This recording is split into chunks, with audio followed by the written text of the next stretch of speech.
Gente, tem coisa pior do que gastar horas da sua vida assistindo filme ruim. Ou pior, gastar aí seu din-din suado no ingresso de cinema, que hoje em dia deve estar em uns 150, mais a pipoca dá uns 200 reais pra ver filme lixo. Triste, né? Mas acontece. Eu já vi obras bem péssimas e depois eu trago aqui uma lista minha pra vocês. Mas antes eu queria saber de vocês quais foram os filmes aí que deixaram vocês pistolitos. E depois de fazer um ranking das respostas que rolaram nesse vídeo aqui, eu cheguei aí nos top 5 piores filmes de ficção científica que vocês já viram. Será que eles são tão ruins assim? Bora ver!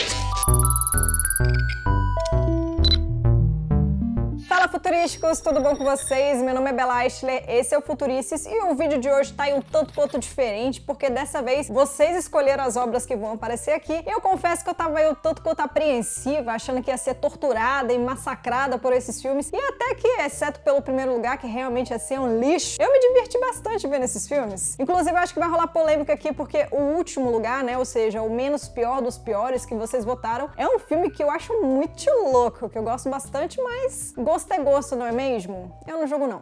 Só um pouquinho. E também, como teve empate na votação dos filmes, eu acabei dando prioridade aqui para os longas de alto orçamento, né? Filmes que foram feitos por grandes produtoras e, portanto, tiveram grana e também oportunidade de serem bem-sucedidos nos cinemas. E se você é novo por aqui, aproveita e já se inscreve para fortalecer esse canal que é um nenê e também deixa o seu like que ajuda muito. E fica aí até o final também que eu tenho uma outra pergunta para você para os próximos vídeos. Em quinto lugar entra, por incrível que pareça, o filme Tropas Estelares, de 97. Numa sociedade autoritária do futuro, o Johnny decide se alistar nas Forças Armadas porque essa é a única forma dele se tornar um cidadão e deixar de ser um mero civil. Ele também faz isso por causa da sua namorada Carmen, que pretende seguir carreira pilotando naves de combate por aí. Nesse rolê, o Johnny acaba num posto menos prestigiado, que é a infantaria, e vai participar da linha de frente de uma guerra sangrenta contra uns insetos alienígenas que ameaçam a Terra. Tropas Estelares foi feito pelo Paul Verhoeven, que é o mesmo diretor de Robocop e O Vingador do Futuro, que são filmes que eu particularmente gosto bastante. Eu acredito que a sátira dos filmes do tio Verhoeven às vezes são um pouco mais complexas e difíceis de pegar, e talvez por isso que a galera pode não ter gostado muito desse filme. Apesar de parecer afirmar todas essas coisas, na real, Tropas Estelares é uma crítica ao autoritarismo militar, à manipulação das massas pela mídia, ao fascismo e também à romantização da violência. Pode parecer também que o filme é mais um blockbuster com um elenco clichêzão, já que os protagonistas são tipo o boneco Ken e a Barbie, mas com um olhar mais atento dá pra perceber que isso também faz parte da sátira, ou seja, a ideia ali é literalmente zoar a glorificação dos padrões atuais do belo e também dos arquétipos daquela raça ariana, né? Termo que nem existe e era utilizado pelo coiso nazista lá. Tropas Estelares, além de tudo, é também um filme coeso, com uma narrativa dinâmica que se renova o tempo todo e com efeitos especiais bem surpreendentes pra época, e eu recomendo assistir ou reassistir o longa tentando visualizar o valor das críticas inteligentes que existem ali. Em quarto lugar fica Waterworld, O Segredo das Águas, de 95. Em meados do terceiro milênio, depois do derretimento das calotas polares, a Terra se tornou um lugar aparentemente sem terra sólida e a população vive em barcos ou em ilhas artificiais. Nesse contexto, o guarda-costas vive navegando por aí, comercializando tudo que rola. Um dia ele é preso injustamente, mas depois é libertado por uma comerciante que exige que ele leve embora com ele ela e mais uma garotinha que tem nas costas um mapa para chegar no único local com terra firme do planeta. Dirigido por Kevin Reynolds, O Segredo das Águas, apesar de ter tido um investimento altíssimo de produção, foi na época de lançamento rechaçado pelas críticas e também um fracasso de bilheteria. Dessa vez, o elenco majoritariamente branco e masculino não parece fazer parte de alguma sátira, e o tratamento hostil que o filme oferece às personagens femininas também não deixa claro se o que rola ali é uma crítica ou uma reafirmação da realidade. Apesar desses motivos, né, que já são aí suficientes para trazer esse filme para o nosso hall da infâmia, O Segredo das Águas, depois de 25 anos, mostra uma realidade pós-apocalíptica bastante plausível e traz discussões interessantes sobre questões climáticas e da ecologia. Através de um filme comercial e de uma história criativa, a gente é alertado sobre a preocupação urgente com o planeta e também sobre as possíveis consequências do aquecimento global na vida da Terra. Viver num mundo coberto por água, mesmo que a céu aberto o tempo todo, também traz à tona o sentimento claustrofóbico e familiar do isolamento social, tornando o filme ainda mais compatível com a nossa realidade. Waterworld teve um orçamento absurdo pra época, então perdeu, né, a oportunidade de ser uma grande obra, mas mesmo assim dá pra dizer que as reflexões do filme sobre as crises climáticas que vem aí são cada vez mais bem-vindas. Em terceiro lugar, segundo vocês, fica Passageiro Acidental, de 2021. No longa, a Zoe, o David e a Marina são astronautas e cientistas numa viagem a Marte. Eles partem dentro de um espaço pequeno, feito só para 3 pessoas, durante o trajeto de 2 anos, mas quando eles descobrem que tem uma quarta pessoa na nave, eles percebem que não vai rolar oxigênio suficiente para todo mundo chegar vivo no destino. Dirigido pelo cineasta brasileiro Joe Pena, Passageiro Acidental é uma obra que tinha várias possibilidades de ser bastante intensa e interessante, mas que por fim se resume a uma história superficial que sofre principalmente pelos furos do roteiro. O filme o tempo todo tenta se afastar dos clichês da ficção científica através de um dilema moral, mas mesmo assim falha ao se contentar com explicações bastante vagas. De início já incomoda a improbabilidade de uma pessoa acidentalmente acabar pegando carona numa viagem espacial. Tipo, como que esse homem foi parar dentro da nave? Foi proposital, não foi? Quanto à questão principal do oxigênio que falta, uma nave não tripulada trazendo o oxigênio que eles precisam não chegaria a tempo mesmo? E não tinha oxigênio suficiente para esperar a tempestade solar passar em algumas horas? E pensando nisso, o sacrifício supostamente heróico e poético da cientista era mesmo necessário? Além disso, Passageiro Acidental é um filme que bate quase 2 horas de duração e mesmo assim não consegue dar profundidade para só 4 pessoas num ambiente limitado. O final do longa é positivo por ser imprevisível, os visuais da obra são bem bonitos e o trabalho da trilha sonora traz valor para algumas cenas, mas no geral os problemas do roteiro são muitos, impedindo que a gente se apegue à narrativa e aos personagens do longa. Eu não diria que Passageiro Acidental é um dos piores filmes que eu já vi na vida, mas com certeza é um dos filmes mais fracos e esquecíveis que eu já vi nesse ano de 2021. Em segundo lugar, entra a sequência Alien Covenant, de 2017. No filme, a tripulação da nave colonial Covenant descobre o que parece ser um paraíso inexplorado, mas na real aquele é um mundo bastante hostil, habitado pela inteligência sintética David, sobrevivente da expedição Prometheus. Alien Covenant, junto com Prometheus, foi mais um filme da franquia de Alien, dirigido pelo Ridley Scott, que não agradou os fãs. O começo de Covenant até que se encadeia legal, ainda que superficialmente a gente conhece a personalidade e dores de cada personagem, e as cenas de catástrofe iniciais são um banho de água fria inesperado que prendem a gente na cadeira. Mas, uma vez no planeta descoberto que é semelhante à Terra, as coisas já começam a desgringolar. O filme perde credibilidade quando, de repente, todos os astronautas parecem agir de forma lucy-crazy e descontrolada diante das tretas que estão rolando ali. Tirando que qual cientista é corajoso ou besta o suficiente para pisar num planeta estranho sem um diacho de um capacete na cabeça, né? Fora esses motivos que enfraquecem a história, o filme busca, através da obsessão do androide David, explicar a origem dos aliens de uma forma filosófica o tempo todo, sem necessariamente apurar essas questões existenciais, tornando elas pouco relevantes para quem assiste. No fim das contas, Alien Covenant acaba valendo por algumas cenas de ação e terror e também por alguns poucos visuais, já que os aliens às vezes não são tão bem desenhados quanto poderiam ter sido dentro do orçamento e da época do filme. O xenomorfo original de Alien é talvez um dos meus antagonistas preferidos da ficção científica, e eu acho que, destacado da franquia, Alien Covenant poderia até ter sido um filme legal caso tivesse preocupado com a coerência dos personagens e também com uma história mais aprofundada. E em primeiro lugar entra ele, o pior filme da ficção científica segundo vocês, e a partir de agora segundo a minha pessoa também, que é A Reconquista, de 2000. Nesse lixo, 1000 anos no futuro, a raça alienígena Psychlos conquista a Terra e transforma o planeta numa colônia. A partir daí, um herói rebelde, o Johnny, resolve liderar uma revolta para livrar a gente desses aliens gigantes com unha de acrigel. A Reconquista é um filme do Roger Christian, que investiu por volta de 73 milhões de dólares numa catástrofe cinematográfica, rendendo aí as marcas absurdas de 2,5 no IMDb e 3% no Rotten Tomatoes. O longa é sofrível por vários motivos, eu não vou me aprofundar aqui muito porque realmente não vale a pena, mas no geral os personagens são rasos, sem sal ou grotescos, a direção é amadora e torta, literalmente. A história é absurda, datada e desinteressante, e eu gosto de pensar que talvez se a Reconquista tivesse abraçado o caráter não proposital do besterol, alguma coisa ali teria se salvado. Eu vi esse filme pela primeira vez agora pra fazer esse vídeo aqui, então eu confesso assim que ele não só virou o pior filme da ficção científica que eu já vi, como o pior filme que eu já vi na vida no geral. Mesmo se você tiver boa vontade e baixa expectativa, esse longa é uma tortura do início ao fim, e se você achava que fazer prancha era uma parada que alongava o tempo, experimenta só assistir a Reconquista. E pra levantar o ânimo aqui, bora pra próxima pergunta que eu tenho pra vocês, que é: qual que é o seu vilão ou vilã vilã preferidos? Qual que é aí o antagonista ou o monstrão da ficção científica que deixou você acordado ou se borrando todo? Me contem nos comentários que nos próximos vídeos eu comento aqui os mais votados, tá bom? Não esquece daquele joinha e também de se inscrever aqui se você for novo por aqui para fortalecer esse canal bebê e a gente se vê no futuro.